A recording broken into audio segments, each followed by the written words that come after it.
নৱগঠিত 106 নম্বৰ খুমটাই বিধানসভা সমষ্টিৰ উপজিলাৰ সদৰ মৰঙিতে স্থাপন কৰাৰ দাবীত প্ৰচাৰ অভিযান আৰু ৰাইজৰ মাজত সজাগতা তথা পথ সভাৰে প্ৰতিবাদ মৰঙি ঐতিহ্য সুৰক্ষা আৰু বিকাশ মঞ্চৰ যি আচলতে উপজিলা স্থাপন কৰিবৰ কাৰণে অসম চৰকাৰে সিদ্ধান্ত লৈছে।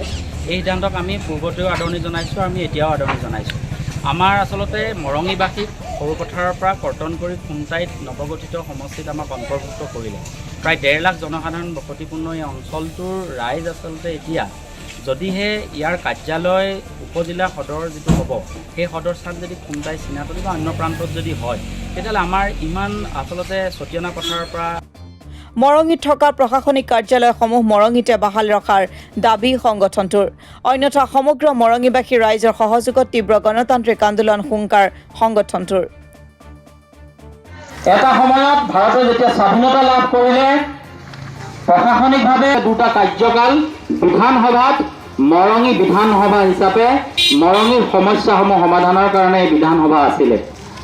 তাৰ পৰৱৰ্তী কাৰ্যকালত মৰঙি বিধানসভাৰ নামটো বিলুপ্ত কৰি আমাৰ এই মৰঙি বৃহত্তৰ অঞ্চলক সৰুকে এই মৰঙি গোটেই মৌজাবাসীক সৰুপথাৰ সমষ্টিৰ পৰা কাটি নি অসম চৰকাৰে প্ৰশাসনিক কাম কাজ সুচল হ'বৰ কাৰণে জনসংখ্যাৰ বৃদ্ধিৰ লগে লগে জিলা কাৰ্যালয়ত যাতে কামৰ হেঁচা যাতে নপৰে, প্ৰশাসনিক কাম কাজ সুচল হ'বৰ বাবে সমষ্টি ভিত্তিক উপজিলা গঠনৰ বিধানসভাত প্ৰস্তাৱ গ্ৰহণ কৰে কেবিনেটত, আৰু প্ৰতিটো সমষ্টি এখন উপজিলা সদৰ গঠনৰ প্ৰস্তাৱ গঠন কৰে। এই প্ৰস্তাৱ মৰ্মে এটা সমষ্টিত এটা সদৰ স্থাপন হ'ব আৰু সেই সদৰতে সকলো চৰকাৰী কাৰ্যালয় একেলগে থাকিব।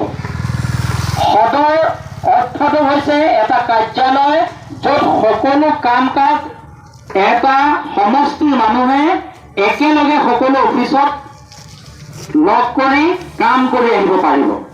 এই প্ৰশাসনিক যিটো ৰাইজৰ সুচল কৰিবৰ কাৰণে যিটো ব্যৱস্থা গ্ৰহণ কৰিছে, সমষ্টি ভিত্তিক যি উপজিলা সদৰ গঠন, যেতিয়া আমাৰ মৰঙিৰ বৃহত্তৰ অঞ্চলত খুমটাই সমষ্টিৰ অন্তৰ্গত কৰিলে, এই প্ৰায় 1.5 লাখ জনসাধাৰণ পূৰ্ণ এই অঞ্চলৰ জনবসতি অঞ্চলত যেতিয়া খুমটাই নতুন বিধানসভা সমষ্টিটো যেতিয়া বনালে, ইয়াৰ সদৰ এই সদৰ যদি খুমটাই চিনাতলি ৰঙামাটি বা অন্য প্ৰান্তত যদি এই সদৰ যদি স্থাপন হয়, খুমটাই উপজিলাৰ সদৰ যদি স্থাপন হয়, তেতিয়াহ'লে সেই সদৰত যিবোৰ কাৰণে আমি মৰঙিবাসী ৰক্ষা হ'বৰ কাৰণে সকলো একলগ হোৱাৰ সময়ৰ আশা। আমি সেইকাৰণে যি কোটি কোটি টকা খৰচ কৰি মৰঙি উন্নয়ন খণ্ড কাৰ্যালয়ৰ নামতে প্ৰায় 4 বিঘাতকৈ বেছি মাটি আবণ্টন হৈ আছে। মৰঙি উন্নয়ন খণ্ড চৰকাৰী মাটি আছে। আমি সেইকাৰণে দাবী উত্থাপন কৰি সমস্যাসমূহ সমাধান কৰিবৰ কাৰণে বিভিন্ন দল সংগঠন একত্ৰিত হৈ গঠন কৰা মৰঙি ঐতিহ্য সুৰক্ষা আৰু বিকাশ মঞ্চ এইটো দাবী জনাইছোঁ যে বিভিন্ন সংগঠনৰ ব্যক্তিসকলে এটা কথা কৈছিলে যে নাই, আমাক খুমটা সমষ্টিত অন্তৰ্ভুক্ত নকৰে। এটা অঞ্চল প্ৰায় 1 লাখৰ ওচৰা-ওচৰি সকলো অফিচ তাত থাকিব। এতিয়া খুমটাই আমি সমষ্টি অন্তৰ্ভুক্ত হোৱাৰ লগে লগে খুমটাই সমষ্টিভিত্তিক যি আচলতে উপজিলা স্থাপন কৰিবৰ কাৰণে অসম চৰকাৰে সিদ্ধান্ত লৈছে, এই সিদ্ধান্তক আমি পূৰ্বতেও আদৰণি জনাইছোঁ, আমি এতিয়াও আদৰণি জনাইছোঁ। আমাৰ আচলতে মৰঙিবাসীক সৰুপথাৰৰ পৰা কৰ্তন কৰি খুমটাইত নৱগঠিত সমষ্টিত আমাক অন্তৰ্ভুক্ত কৰিলে। প্ৰায় 1.5 লাখ জনসাধাৰণ বসতিপূৰ্ণ এই অঞ্চলটোৰ ৰাইজ আচলতে এতিয়া যদিহে ইয়াৰ কাৰ্যালয় উপজিলা সদৰ যিটো হ'ব, সেই সদৰ স্থান যদি খুমটাই চিনাতলি বা অন্য প্ৰান্তত যদি হয়, তেতিয়াহ'লে আমাৰ ইমান আচলতে চতিয়ানা পথাৰৰ পৰা আমাৰ ফলঙনি অঞ্চলৰ পৰা কংকাৰ পৰা আচলতে বহু কিলোমিটাৰ, প্ৰায় 100 কিলোমিটাৰ ওচৰা-ওচৰি অঞ্চলৰ পৰা দূৰত্ব হ'ব, য'ত 4-5খনকৈ আমি গাড়ী আচলতে লৈ দিন হাজিৰা, আমাৰ এদিনৰ হাজিৰা যাব, তাৰ উপৰি আমাৰ 1000 টকাৰ ওপৰত আমাৰ খৰচ হ'ব। এইবোৰৰ জৰিয়তে আমাৰ চৰকাৰী কাগজ পত্ৰ উলিয়াবৰ কাৰণে আমাৰ অসুবিধা হ'ব।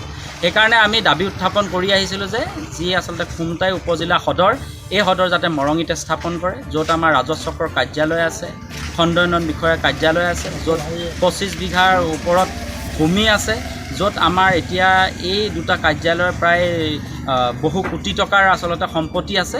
গতিকে এই যি নিৰ্মিত যিখিনি কাৰ্যালয় আছে, ইয়াতে যাতে খুমটাই উপজিলা সদৰ স্থাপন কৰে, তাৰ দাবীত আমি যোৱা সময়ছোৱাত বিভিন্ন গণতান্ত্ৰিক আন্দোলন কৰিছোঁ। আৰু আমি 25 তাৰিখৰ পৰা আমি মৰঙীৰ বিভিন্ন গাঁও, বাগান, বজাৰ, নামঘৰ, গীৰ্জা, মছজিদ, বিভিন্ন স্থানত আমি আমাৰ খুমটাইতে আমাৰ উপজিলা সদৰ খুমটাই উপজিলাৰ সদৰ মৰঙীত স্থাপনৰ দাবীত, আৰু আমাৰ মৰঙীত যিখিনি আচলতে ৰাজহ চক্ৰৰ কাৰ্যালয় বা আমাৰ যি খণ্ড উন্নয়ন বিষয়ৰ কাৰ্যালয় আছে, মৰঙীতে বাহাল ৰখাৰ দাবীত আমি ব্যাপক প্ৰচাৰ অভিযান আমি অব্যাহত ৰাখিছোঁ।